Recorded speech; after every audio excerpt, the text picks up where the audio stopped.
Welcome back to ABC General Hospital Spoilers channel. Today, we will learn about the explosive developments unfolding on Thursday, December 18th, as Port Charles faces one of its most dramatic courtroom showdowns in recent memory. The tension in the air is palpable as multiple storylines converge, creating a perfect storm of confrontations, revelations, and unexpected twists that will leave viewers on the edge of their seats.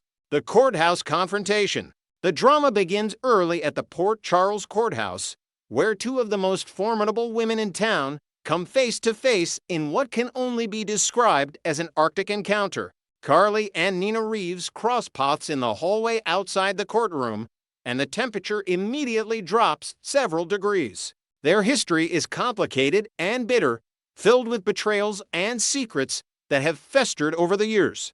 Nina, displaying an unusual level of confidence that borders on smugness, makes a bold declaration to Carly that catches her rival off guard. She reveals that the prosecution's evidence against Willow isn't nearly as ironclad as everyone believes, hinting at machinations behind the scenes that could completely derail the case. Nina's confidence stems from a dangerous deal she's made with the mysterious and powerful Jack Brennan, a man known for making problems disappear when it serves his interests. The arrangement is simple, yet perilous.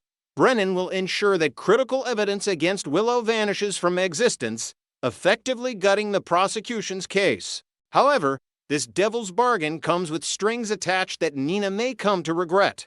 Her side of the deal requires her to act as an informant, specifically monitoring and reporting back when Valentin Casadini makes contact with his daughter Charlotte. It's a precarious position that places Nina squarely between loyalty to her family and the compromising agreement she's made. The relationship between Carly and Nina has always been fraught with tension, but recent years have seen it deteriorate into outright hostility. The infamous Nixon Falls situation, where Nina kept Sonny's survival and amnesia a secret from his family for months, created a rift that may never heal. Nina enjoyed playing house with Sonny while his real family mourned him, believing he was dead. The betrayal cut deep, and Carly has never forgotten or forgiven what she views as a calculated attempt to steal her husband. But Nina harbors her own grievances that run just as deep. She has never been able to forgive Carly for keeping silent about the true identity of her other daughter, Nell Benson. Carly possessed this life-changing information and chose to withhold it until after Nell's death, robbing Nina of precious time she could have spent knowing her child was alive. The loss haunts Nina, and she blames Carly for denying her that opportunity. Every encounter between these two women crackles with barely contained animosity, and today's hallway confrontation is no exception. Inside the courtroom. Within the courtroom itself, Acting District Attorney Justine Turner is practically radiating confidence as she speaks with Detective Dante Falconeri. Her declaration that her job has suddenly become significantly easier suggests a major development in the case against Willow Tate Corinthos. The prosecution has obtained what they believe to be damning evidence that could seal Willow's fate. Traffic camera footage that allegedly captures Willow driving her vehicle in the vicinity of Drew Kane's residence during the critical time frame when he was shot. The video reportedly shows Willow behind the wheel, visibly emotional and in tears, navigating the streets near Drew's house at approximately the same time the shooting occurred. This piece of evidence is particularly devastating because it places Willow at the scene and suggests an emotional state consistent with someone capable of committing a crime of passion.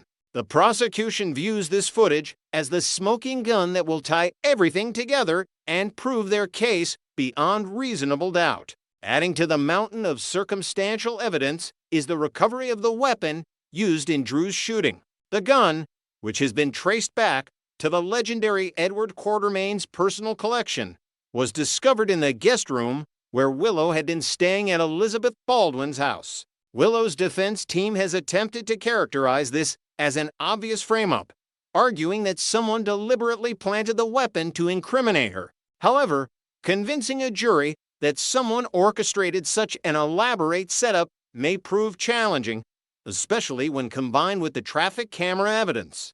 The critical question now hanging over the trial is whether Jack Brennan has successfully held up his end of the bargain with Nina.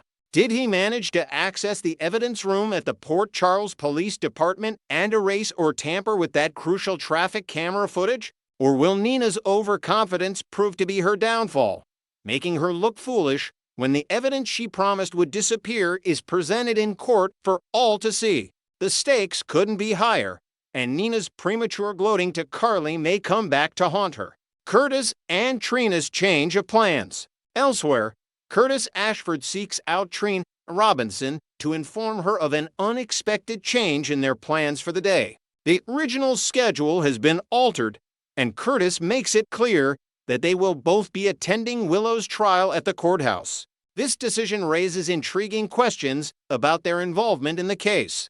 Are they merely interested observers, concerned friends showing support, or has something more significant drawn them into the proceedings? The weekly preview footage revealed Curtis and Trina seated together in the back row of the courtroom gallery, carefully observing the trial unfold. Their presence could be entirely supportive, simply wanting to witness justice being served. However, there's also the distinct possibility that they've been summoned as potential witnesses.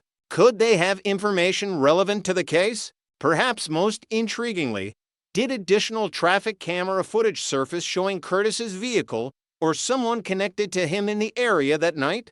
The prosecution and defense teams are both likely combing through every available piece of evidence, and Curtis and Trina may have found themselves unexpectedly entangled in the web of this high-profile case. The hospital corridor warning. Back at General Hospital, a tense conversation unfolds between Portia Robinson and Isaiah Gannon. Portia, still recovering from her recent miscarriage scare, finds herself in the position of issuing a stern warning to Isaiah. The exchange reveals that they're discussing someone who poses a significant threat, someone Isaiah should regard with considerably more caution than he currently does. When Isaiah dismisses the danger, confidently stating he's not afraid of him, Portia's response is immediate and forceful.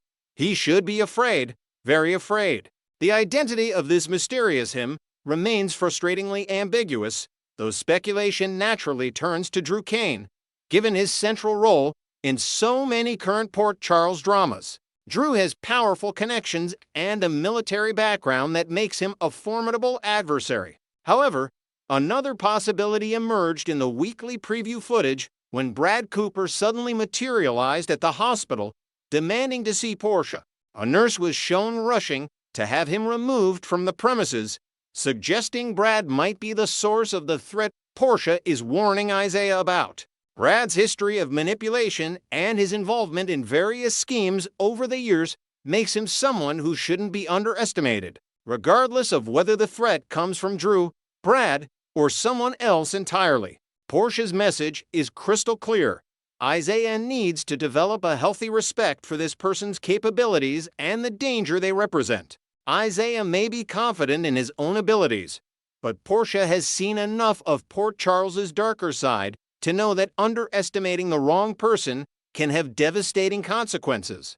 Her warning carries the weight of experience and genuine concern for Isaiah's well-being. Michael and Tracy's dangerous discussion. In what may prove to be one of the most consequential conversations of the day, Michael Courthouse and Tracy Quartermain find themselves discussing the night Drew was shot, completely unaware that their words are being captured by a mysterious eavesdropper. This unknown listener has struck gold, gathering information that could prove explosive if revealed at the wrong moment. The conversation centers on a troubling detail.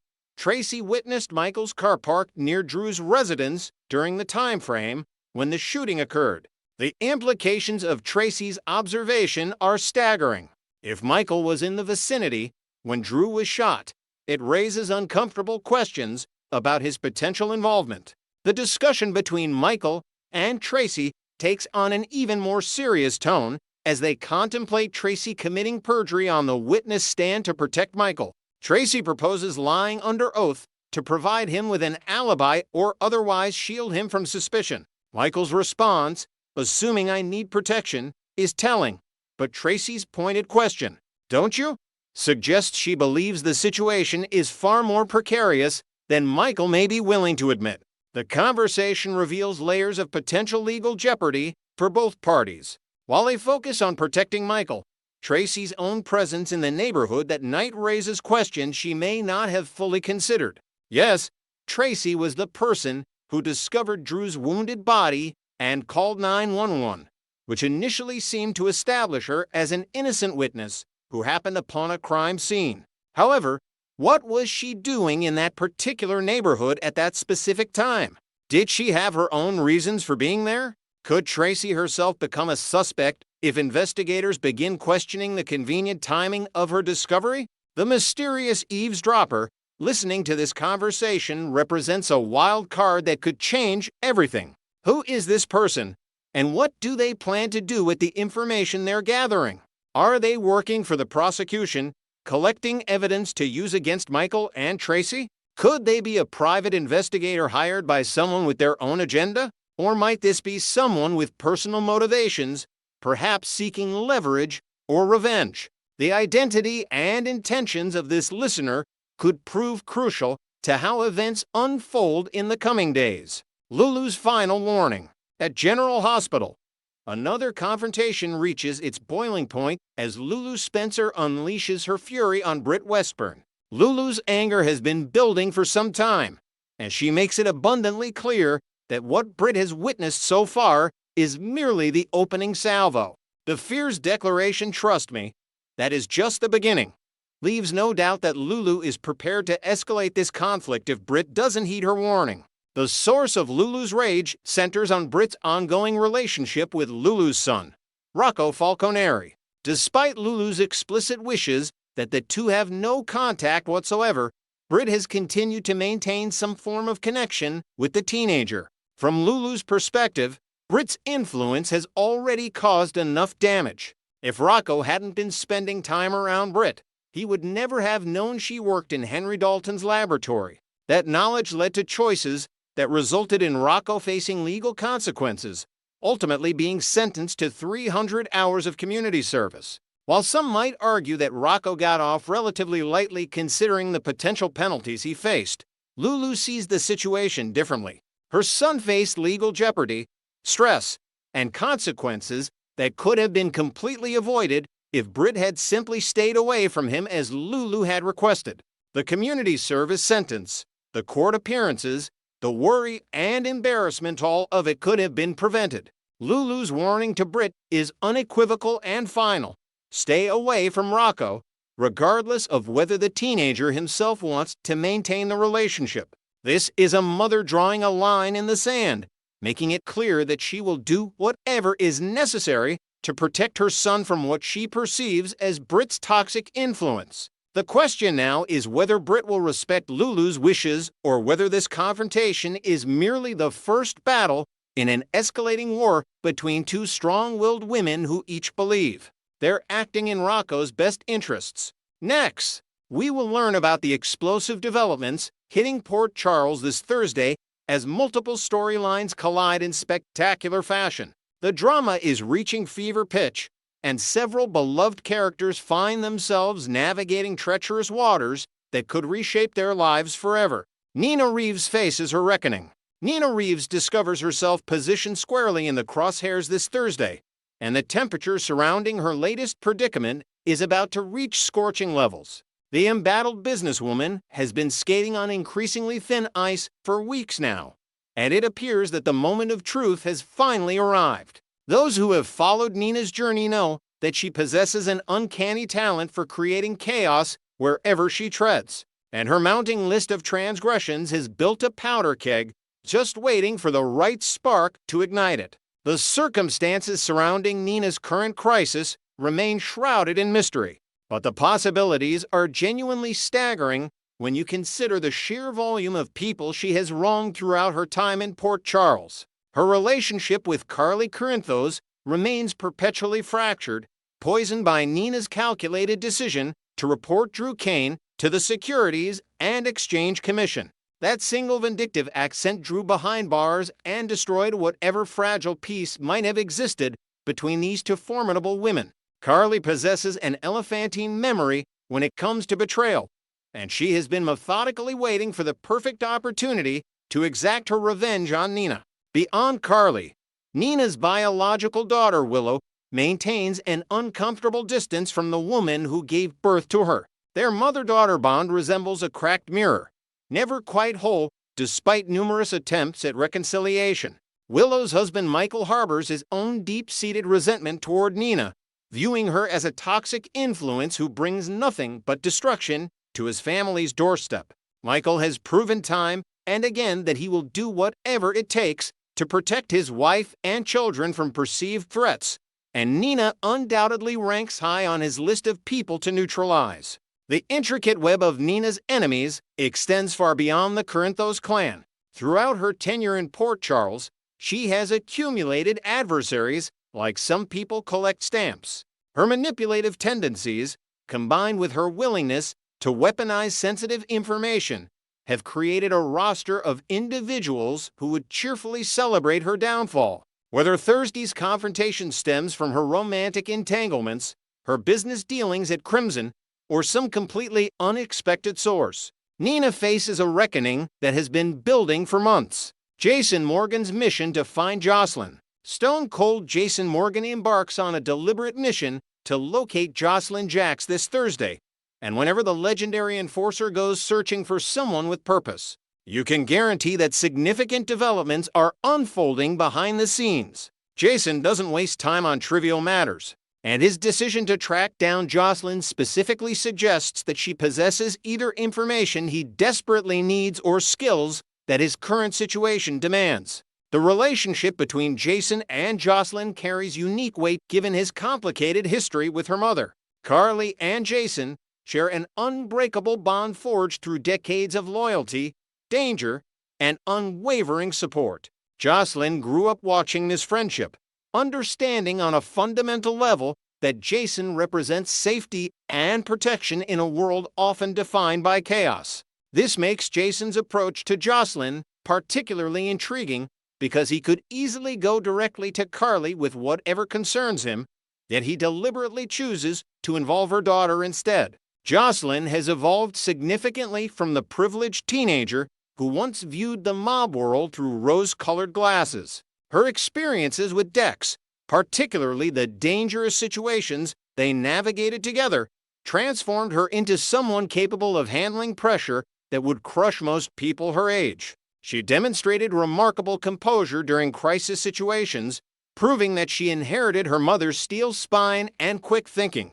Jason recognizes these qualities in Josslyn, understanding that she brings a fresh perspective unencumbered by the decades of baggage that weighs down the older generation. The strategic choice to approach Josslyn rather than Carly hints at several fascinating possibilities. Perhaps Jason needs someone who can move through certain circles without raising the suspicion that Carly's involvement would inevitably trigger. Maybe the information he seeks relates to Josslyn's peer group or situations where her specific connections prove more valuable than her mother's extensive network. Alternatively, Jason might be attempting to shield Carly from whatever storm is brewing, recognizing that she already carries enough burdens without adding another crisis to her plate. Brennan's calculated confession to Carly. Jack Brennan makes the intriguing decision to confide in Carly this Thursday, creating a dynamic fraught with potential complications and hidden agendas. Brennan has established himself as a master manipulator since arriving in Port Charles, someone who views every interaction through the lens of strategic advantage. His choice to share confidential information with Carly Courthouse could represent genuine trust, calculated manipulation, or some combination of both that serves his mysterious endgame. Carly possesses finely tuned instincts when it comes to recognizing when someone is playing games with her. She has survived decades in the cutthroat world of Port Charles by maintaining a healthy skepticism toward anyone bearing gifts or offering seemingly valuable information. Brennan's track record of deception and double-dealing means that Carly will approach whatever he reveals with extreme caution, constantly analyzing his words for hidden meanings and ulterior motives. The nature of Brennan's confession remains tantalizingly unclear, but the mere fact that he selected Carly as his confidant speaks volumes about the gravity of whatever he needs to share. Brennan understands power dynamics intimately, and he would never reveal sensitive information unless doing so somehow benefits his broader objectives. Perhaps he needs Carly's unique resources or connections to address a problem that even his considerable capabilities cannot solve alone. Maybe he seeks to forge an alliance that positions both of them advantageously against a common enemy. Carly's response to Brennan's revelation will likely prove as fascinating as the confession itself. She has demonstrated repeatedly that she can play the long game when circumstances demand it, maintaining appearances while secretly working multiple angles. If Brennan's information proves valuable enough, Carly might temporarily align herself with him despite her reservations, creating an uneasy partnership between two formidable strategists who absolutely cannot afford to trust each other completely. Anna Devane encounters a strategic diversion. Anna Devane finds herself on the receiving end of a carefully orchestrated diversion this Thursday, and anyone attempting to distract the legendary super spy is either supremely confident in their abilities or dangerously desperate. Anna has spent decades navigating the treacherous waters of international espionage, developing instincts that alert her to manipulation attempts long before they fully materialize. Whoever orchestrated this diversion understands they are playing a high-stakes game against one of the world's most formidable intelligence operatives. The timing of this distraction raises immediate red flags about what someone desperately wants Anna to miss. She has been juggling multiple complex situations involving Valentine Casadini, international threats, and the ongoing chaos that perpetually swirls through Port Charles. Any of these storylines could serve as the real target that this diversion aims to conceal. The perpetrator likely calculated that creating a sufficiently compelling false trail might pull Anna's focus away from something catastrophic unfolding in her blind spot. Anna's extensive training and experience provide her with formidable tools for recognizing deception. But even the most seasoned professionals can fall victim to particularly well-crafted misdirection. The effectiveness of this diversion will ultimately depend on how deeply it taps into Anna's personal vulnerabilities and priorities. If the distraction involves threats to people she cares about or situations that trigger her protective instincts, she might find herself responding emotionally rather than analytically, exactly what the architects of this scheme desire. The question becomes whether Anna will recognize the manipulation attempt quickly enough to mitigate whatever damage the real plan intends to inflict. Her decades with the WSB taught her to constantly question surface-level appearances and search for hidden layers of meaning. But those same instincts can sometimes lead to overanalyzing situations that are exactly what they appear to be. The cat and mouse game unfolding around this diversion promises to showcase Anna's considerable skills while potentially exposing vulnerabilities that clever enemies could exploit. Nathan's unwavering support for Lulu. Nathan steps forward to back up Lulu this Thursday, reinforcing the genuine sibling bond that has provided both characters with emotional anchoring throughout their respective ordeals. Lulu's journey back from years spent in a coma has been fraught with challenges that would overwhelm someone without a strong support system. Having Nathan firmly in her corner provides Lulu with the stability and encouragement she desperately needs as she attempts to rebuild a life that was violently interrupted. The strength of their relationship stems from shared history and genuine affection rather than obligation or convenience. Nathan and Lulu understand each other on a fundamental level, recognizing vulnerabilities and strengths that casual observers might miss. This deep connection allows Nathan to provide support that goes beyond superficial encouragement, offering Lulu the kind of substantive help that actually makes a difference during crisis moments. With Danny's world experiencing its own upheaval, Lulu faces the additional challenge of navigating a romantic relationship that looks dramatically different than it did before her accident. Nathan's presence gives her someone to lean on who isn't emotionally entangled in the complicated dynamics between her and Dante. He can offer perspective and support without the baggage that inevitably colors interactions with romantic partners during stressful periods. Thursday's episode promises to showcase why fans have embraced Nathan so enthusiastically, highlighting the loyalty and genuine care he brings to his relationships. In a world often defined by betrayal and manipulation, Nathan represents something increasingly rare in Port Charles, someone whose word you can actually trust and whose support never wavers when things get difficult. His backing of Lulu reminds viewers that authentic family bonds still matter, even amid the chaos that constantly threatens to consume everyone. The stage is set for an absolutely explosive Thursday episode that promises to advance multiple storylines while creating new complications that will reverberate through Port Charles for weeks to come. Nina better prepare herself for the storm heading her way, because Thursday isn't offering any mercy to those unprepared for battle.